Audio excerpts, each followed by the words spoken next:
Saudara-saudari yang terkasih dalam Yesus Kristus, berjumpa bersama saya, Romo Petrus Yuniarto JP. Apa yang sederhana, apa yang ditunjukkan melalui sikap hidup yang simpel, itu akan membuat kita menjadi lebih berharga di mata Tuhan, berharga dalam diri kita sendiri, dan juga apa yang terkandung di dalam kesederhanaan itu adalah suatu proses untuk pemurnian diri, untuk menuju sebuah pengharapan kita akan Allah. Pengharapan itu sudah pastinya dibawa oleh Yesus Kristus kepada kita, di mana Ia mengajarkan tentang sabda bahagia.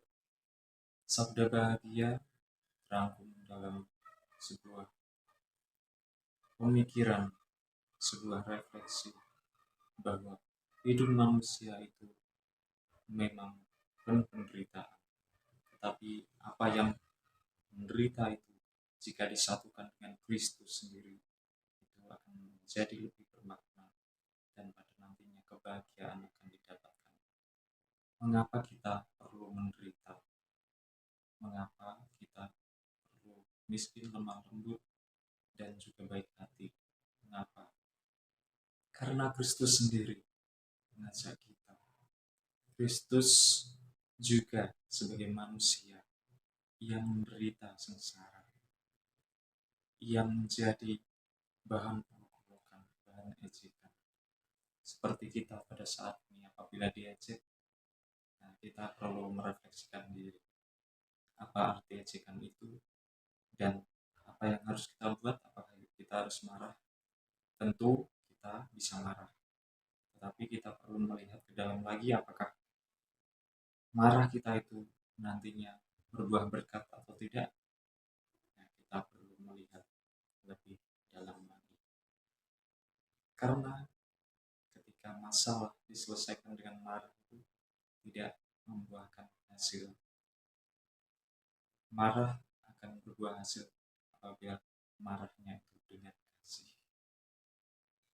Mengapa demikian? Karena kita melihat bahwa ada yang tidak beres, makanya kita perlu memperbaiki, dan marah itu menjadi hal yang berguna bagi orang lain. Tetapi marah tanpa alasan itu berbeda. Bapak Ibu saudara-saudari yang terkasih, kembali lagi mengenai sabda bahagia. Kita melihat bahwa kebahagiaan manusia itu terkandung dalam sebuah proses. Jadi ada prosesnya, menderita dulu baru bahagia. Itu adalah ritme yang natural sekali dalam hidup manusia, di mana ketika penderitaan kita disatukan dengan penderitaan Kristus, itu akan memperoleh kebahagiaan.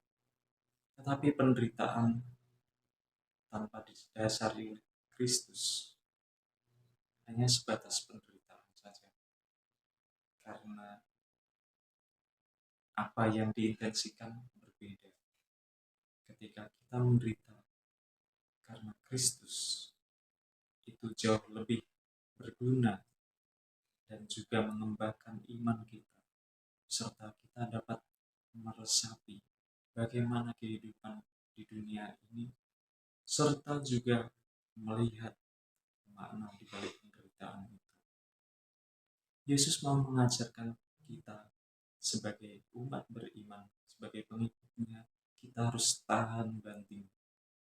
Mengapa demikian? Karena apa yang kita perbuat, masalah-masalah itu, ketika kita hadapi dengan sungguh-sungguh, kita refleksikan, dan tidak membuat kita menjadi putus asa, berarti masalah itu kita olah dan menjadikan kita lebih dewasa dalam iman. Bapak Ibu saudara-saudari yang terkasih, memang saat ini kita menghadapi tantangan banyak, masalah pekerjaan banyak, masalah banyak, lalu apalagi? Pastinya akan akan membuat kacau balau dan berantakan. Tetapi Kristus menegaskan kita sebagai orang yang mempunyai banyak kelemahan. Kita perlu berusaha sungguh-sungguh dan juga didasarkan oleh penderitaan Kristus itu sendiri.